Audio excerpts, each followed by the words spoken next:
Pero primero vamos a ir presentando las visiones que tiene cada uno de los bloques. En el caso, Tito Domina. Bueno, el marco regulatorio que consta de 111 artículos de ese proyecto no es en sí la solución del transporte. Empecemos por decir que si hay una expectativa creada que a partir de la sanción del marco regulatorio la gente va a tener un mejor transporte, no es así, porque en la práctica es simplemente el primer paso de un camino que vamos, supongo, a desgranar, que puede finalmente terminar en el cumplimiento del objetivo. El marco regulatorio como tal, de acuerdo a lo que he visto, es un conjunto de definiciones, enunciados, más bien conceptuales, de carácter más bien general, o sea, hay muy poco operativo concreto, y mucho menos de números no hay nada, los números van a venir después. Por ejemplo, el artículo 5 dice que el objetivo del sistema de transporte urbano de pasajeros debe ser prestar al usuario un servicio, textualmente, permanente, eficiente y económico. Nadie puede estar en contra de eso, al contrario, creo que es donde hay que llegar, porque es lo que está reclamando, lo que está demandando el usuario. Lo que pasa es que lo que media entre la letra de esa ordenanza, ese artículo 5 que acabo de recordar, y el objetivo es lo que se tiene que hacer. En el informe que ustedes presentaron queda claro algo que es obvio, que el transporte en sí encierra un modelo económico. Tiene asociado ingresos y egresos y como tal la sustentabilidad del sistema gira alrededor de la economía del sistema. Y si no cierran los números, nunca vamos a poder tener un transporte permanente, eficiente y económico. ¿Cuál es el problema económico más grave que tiene el transporte público de pasajeros en Córdoba? Que ha venido disminuyendo en los últimos años, en las últimas décadas diría yo, sustancialmente la cantidad de pasajeros transportados. O sea, la gente ha dejado de optar por el servicio público. Claro, el eje era el pasajero-kilómetro, digamos. La famosa relación pasajero-kilómetro. ¿A favor de qué? Del vehículo particular. O sea, una deformación perversa que en los grandes centros urbanos se combate y se trata de llevar al revés. O sea, que el transporte público prevalezca por sobre la utilización del vehículo privado. Para tirar algunos números, en décadas pasadas llegó casi a cortar 1 millón de boletos el sistema. Y después fue cayendo paulatinamente, el informe usted dice 600.000, está ahí alrededor de 600.000. Esa es la famosa, para los que entienden un poco más de economía, la Q, el volumen de cualquier modelo. Y no es irrelevante que la Q sea menor o mayor, porque los costos fijos que este sistema económico tiene, y son muchos, se distribuyen proporcionalmente de acuerdo a esa Q, que si es menor el impacto es mayor y si es mayor al revés. Lo último, ese anexo 1 que mencionaba Olga, que forma parte del proyecto que envió el Departamento Ejecutivo, es un prediagnóstico. Y ahí empiezan a aparecer algunos conceptos que a mi modo de ver son buenos, si esa va a ser la orientación que va a tener el diseño de lo que es más sustancial que el marco regulatorio, que es el Plan Integral y Estratégico de Movilidad que cita la misma ordenanza y los pliegos concretamente.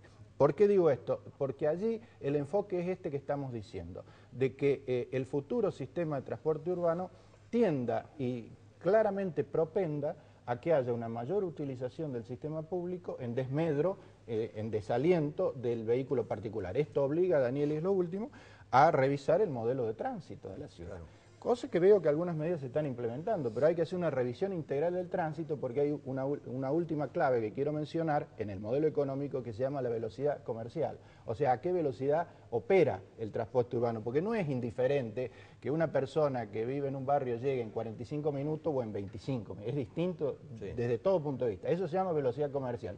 ¿Qué es la velocidad comercial? La posibilidad de acceso, movilidad y desplazamiento que tienen las unidades de transporte urbano. Todas estas cuestiones que son muy técnicas, muy concretas, todavía no están a la luz, porque esto va a venir, supongo yo, con el plan integral y después con los pliegos. Por ahora estamos discutiendo un marco conceptual. Javier, hay otra cuestión, y lo veíamos también en nuestro informe, que tiene que ver con los subsidios. Van por el tercero y dice que ya casi está aprobado un cuarto, que sería el que entregaría la municipalidad. Yo no digo que el transporte no tenga subsidio. En el mundo el transporte subsidiado no lo paga el usuario. Leí en los otros días precisamente un informe de París que se ha resuelto ahora, que el 22, antes era el 18, ahora se ha subido al 22% de los ingresos que el turista gasta en subir a la Torre Eiffel, está para subsidiar el metro de la capital de Francia. Es decir, se busca metodología para subsidiar el transporte. Lo que yo digo es que a qué se han sumado 3 subsidios, el gasoil, lo que da la Secretaría de Transporte de la Nación, más lo que puede llegar a dar la municipalidad. Y sin embargo, el valor del boleto sigue siendo, para el usuario, es importante el valor de 3 pesos con 20. En lo que se viene, ¿hay en algún momento en el marco regulatorio, va a estar en los pliegos, dónde va a estar? Porque los empresarios siempre se quejan de que no les alcanza, pero eso es histórico, digo. En lo que se viene, en el transporte que viene, ¿cómo está previsto el tema de los subsidios? ¿Está en el marco regulatorio? ¿Va a estar en la licitación? ¿Está en una ordenanza? Déjeme hacerle un solo comentario previo. Yo probablemente con la concejal regulador tengo un problema de audición. Bajo ningún punto de vista yo puedo plantear, y creo que fue bastante claro, de hecho creo que el concejal Domina con la palabra velocidad de traslado lo manifestó mucho mejor, puedo pretender que el marco regulatorio sea la solución al transporte de la ciudad de Córdoba, sobre todo después de la cantidad de años que tenemos de desmejoras permanentes. Sí soy un convencido que este proyecto de ordenanza, que va a estar sometido a discusión en el Consejo Deliberante y que era requerido permanentemente por la oposición y que incluso lo planteó el mismo radicalismo en su momento como oposición, sí es uno de los pasos para darle una solución definitiva al transporte.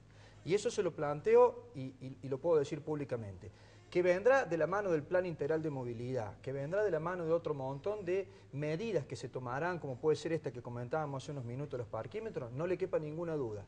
Que las soluciones no son mágicas, no le quepa ninguna duda. Pero sí tiene que quedar claro que empezamos a buscar soluciones definitivas, que creo que es lo que no teníamos hasta ahora. Yendo a su pregunta. Mire, hay que ser muy claro. Al municipio no le causa absolutamente ninguna gracia poner un peso de lo que se recauda de los vecinos para subsidiar el transporte. Hay una realidad muy cruel. El esquema de subsidios nacionales se reparte en una ciudad como es Buenos Aires y su conurbano, sí, en un grueso, y lo que queda porcentualmente para el resto de las provincias, y en esto incluimos a la segunda ciudad del país, son migajas.